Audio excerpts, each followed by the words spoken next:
दोस्तों, क्या आप जानते हैं किर्गिस्तान के लोगों की ये परंपरा है कि हर लड़का शादी करने से पहले अपनी होने वाली पत्नी के साथ जबरन शारीरिक संबंध बनाता है। जो लड़का जिस भी लड़की के साथ जबरन संबंध बनाता है वो ही उसका पति बन जाता है। और क्या आप जानते हैं स्कॉटलैंड में शादी से पहले दुल्हन को कालिख लगाने की रस्म निभाई जाती है। यूँ तो भारत को विभिन्नताओं का देश कहा जाता है। दुनिया में आपको कोई और दूसरा देश नहीं मिलेगा जहाँ इतने अलग अलग मत पंथ और धर्म के लोग रहते हो। इन अलग अलग लोगों के अपने अलग अलग रीति रिवाजें भी है। जिस तरह यहाँ के लोगों का अपना अलग अलग रीति रिवाज है, उसी तरह दुनिया में बसे कई पंथों और धर्म के लोगों का अपना अलग अलग रीति रिवाज और रस्में हैं। कुछ रस्में तो इतनी अजीब होती हैं कि उन पे विश्वास करना बहुत ही मुश्किल हो जाता है। आज हम आपको दुनिया के कुछ ऐसे जगह और देश के बारे में बताने वाले हैं जहाँ अजीबोगरीब रस्में की जाती हैं। तो बने रहिए हमारे साथ और इस वीडियो का अंत तक आनंद लीजिए। नंबर 10 पे है मेडागास्कर। दोस्तों, मेडागास्कर की मालागासी नामक जनजाति फामादिहाना नाम की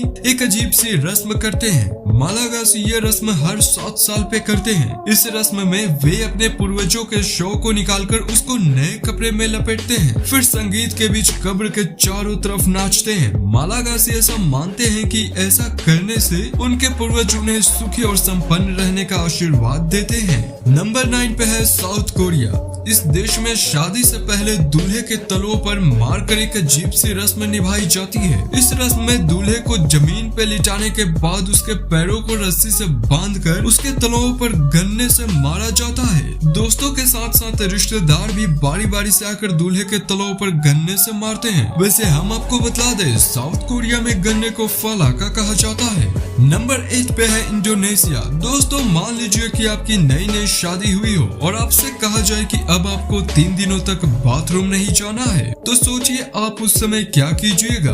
दरअसल मलेशिया और इंडोनेशिया में तिदोंग नामक एक जनजातीय समुदाय में शादी से जुड़ा एक विचित्र रिवाज पाया जाता है। नए दंपति को 3 दिनों तक बाथरूम के इस्तेमाल पे रोक लगा दी जाती है, यानी कि इस दौरान न वे पेशाब न शौच करने जाते हैं और न ही वे नहाते हैं। उनका मानना है कि ऐसा करने से वैवाहिक जीवन में सुख और शांति बनी रहती है। नंबर 7 पे है तिब्बत। हमारे अपने देश में आपने देखा होगा कि किसी के मर जाने पे या तो उसे जला दिया जाता है या फिर दफना दिया जाता है, लेकिन तिब्बत में किसी के मरने के बाद शव को घसीटकर एक विशेष पर्वत पे ले जाया जाता है और उसको टुकड़ों में काटकर पंच तत्वों में विलीन होने के लिए छोड़ दिया जाता है।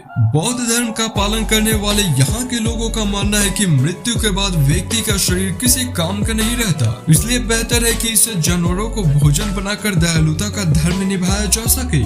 नंबर 6 पे है कंबोडिया। दोस्तों, कंबोडिया में पिता अपनी पुत्रियों के लिए वह काम करते हैं जिसकी आप कल्पना भी नहीं कर सकते। लड़कियों का मासिक धर्म शुरू होते ही यानी कि 13 से 15 साल की उम्र में उनके लिए अलग झोपड़ियां बना दी जाती है, जिसे लव हट कहा जाता है। परिवार वाले लड़की को अपना पति चुनने के लिए लड़कों से संबंध बनाने के लिए प्रोत्साहित करते हैं। जब तक पसंद का लड़का नहीं मिल जाता तब तक लड़की किसी भी लड़के से संबंध बना सकती है। नंबर 5 पे है वेनेजुएला। इस समय इस देश की हालत बिल्कुल पतली है, लेकिन क्या आप जानते हैं वेनेजुएला के लोग बिल्कुल हम जैसे ही हैं।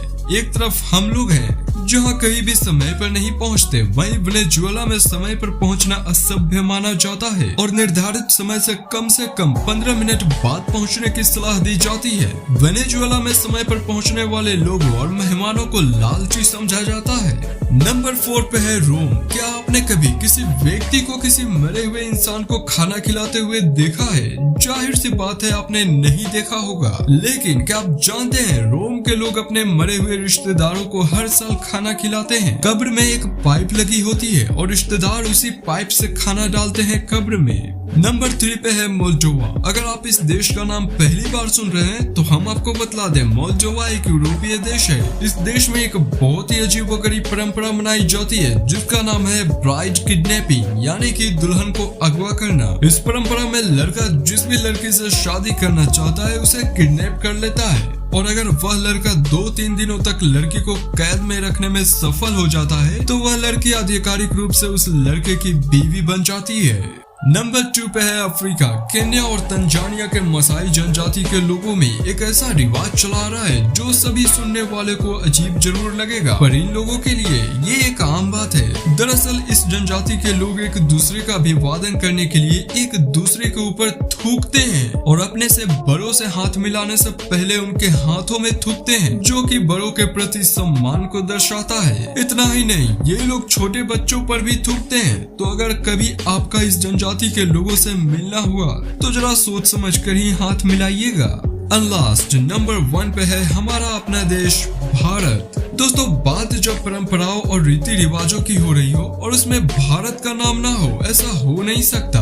कर्नाटक और महाराष्ट्र के कुछ जगहों पे 2 साल से कम उम्र के बच्चों को मस्जिद और मंदिरों की छत से फेंकने का रिवाज है। बच्चे के स्वस्थ पैदा होने पे भगवान को शुक्रिया कहने के लिए बच्चों को मस्जिद और मंदिरों के 30 से 50 फुट ऊंचे छत से नीचे फेंका जाता है। कहा जाता है कि ऐसा करने से बच्चे को भगवान का आशीर्वाद मिलता है और उसकी आयु लंबी होती है। तो दोस्तों, आपको इनमें से सबसे ज्यादा अजीबोगरीब रस्म कौन सी लगी, हमें कमेंट करके जरूर बतलाइएगा। और अगर आपको ये वीडियो अच्छी लगी तो इसे लाइक कीजिए, शेयर कीजिए अपने दोस्तों के साथ। और अगर आप इस चैनल पर नए हैं तो कृपया चैनल को जरूर सब्सक्राइब कीजिए। तो मिलते हैं आपसे अगले एक ऐसे इंटरेस्टिंग वीडियो के साथ। तब तक के लिए take care and have a nice time ahead.